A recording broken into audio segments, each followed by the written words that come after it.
O presidente Bolsonaro sancionou a MP 936, que criou o Programa Emergencial de Manutenção de Emprego e de Renda. A medida permite às empresas suspender contratos ou reduzir jornadas e salários até o fim do ano, enquanto durar o estado de calamidade pública decretado por conta da pandemia do novo coronavírus. E é para falar sobre esse assunto que nós vamos conversar ao vivo com o vice-presidente da Associação dos Advogados Trabalhistas de Mato Grosso, Marcos Avallone.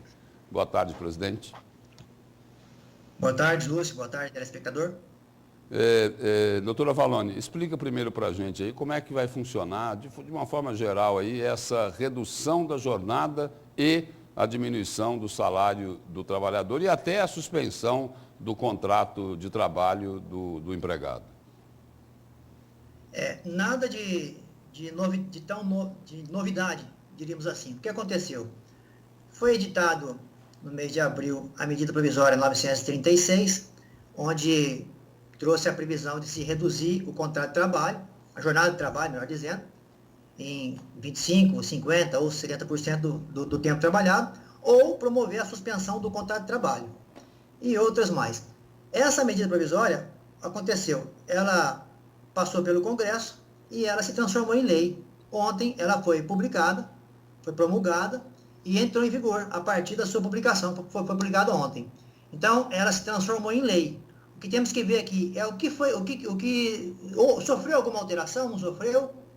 Então, veja, só relembrando, essa medida provisória, agora a lei, se transformou em lei 14.020, ela praticamente quase que aprovou tudo aquilo que vinha na MP, com pouquíssimas modificações. Só lembrando, persiste, ainda continua valendo a questão da suspensão da jornada de trabalho, nos casos em que o trabalho das empresas tenha diminuído. O empregador pode fazer a suspensão 25%, 50% ou 70%. Fora esse percentual, ele terá que fazer por coletivo. Caso a empresa tenha parado sua atividade, ou o setor da empresa tenha parado, ela pode fazer a suspensão do contrato de trabalho. Então, isso acontecia antes, já aconteceu muito, isso aí salvou muitas empresas, porém, a novidade que veio agora é que, como a pandemia continua, inclusive em Cuiabá, estamos vivendo aqui quase um semi-lockdown aqui, estamos com uma quarentena mais que reforçada, a lei autoriza o Congresso, autoriza o presidente da República, por ato, através de decreto, a prorrogar esses prazos, porque a medida provisória dava 60 dias para a suspensão do contrato e 90 para a diminuição, redução da jornada de trabalho, não cumulativo, ou seja, poderia fazer, em 90 dias, poderia fazer 60 de suspensão e mais 30 de redução, ou 90 de redução, tempo máximo. A lei autoriza agora o presidente da República, por ato próprio dele, ou seja, através do decreto, a ampliar esse benefício, o que seria de grande valia, e está se comentando nos bastidores que já estão preparando uma medida para que essa prorrogação aconteça. Okay? Agora, doutora Avallone, tem uma polêmica aí que é em relação lá a um veto, né, do presidente Jair Bolsonaro nessa lei, né? Sim. É que ele vetou a desoneração de 17 setores, de 17 segmentos da economia, o que tem provocado aí uma reclamação muito grande desses setores, inclusive dos líderes lá, do presidente da Câmara, né, em relação a esse veto do presidente Jair Bolsonaro. Perfeito. Com relação ao veto, não só dessa lei, como qualquer veto, qualquer lei, a lei está em vigor desde ontem. No entanto, os vetos vão retornar para o Congresso Nacional e vão ser submetidos possivelmente a uma nova votação, e poderá o Congresso Nacional derrubar esse veto. Poderá ou não derrubar o veto.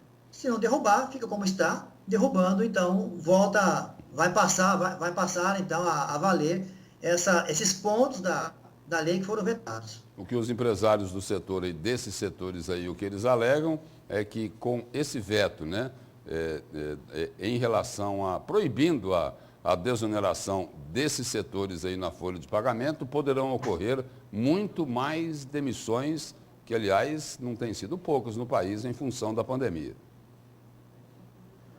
Com certeza.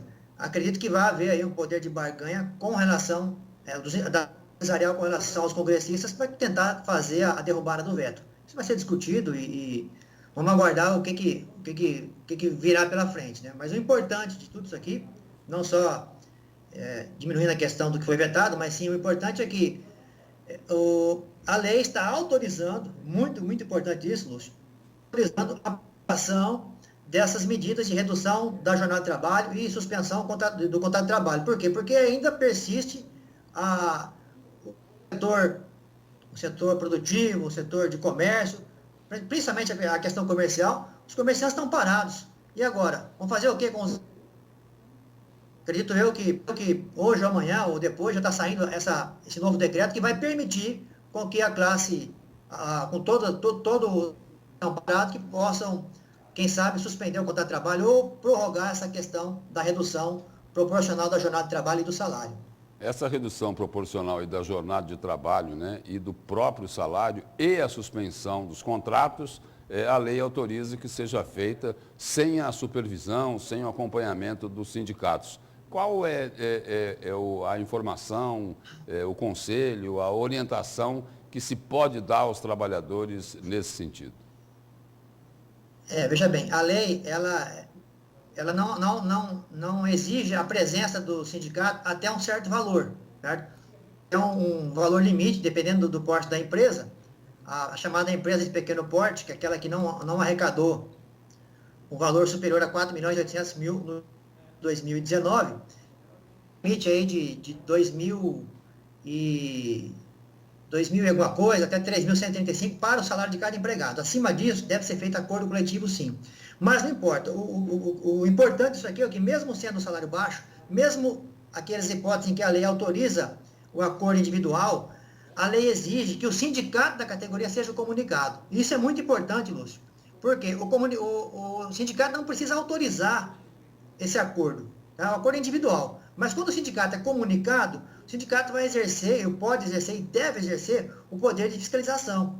Se ele vislumbrar alguma irregularidade naquele acordo, ele deve de imediato agir, acionar o Poder Judiciário, acionar a própria empresa, para poder resolver esse problema que ele detectou. Então, veja, embora não se tenha uma participação do sindicato nesse acordo individual, mas o sindicato deve ser comunicado, sim. A lei tem um dispositivo que traz essa exigência. Muito obrigado pela presença e pelas informações aqui no Jornal do Meio-Dia. Foi um prazer, boa tarde.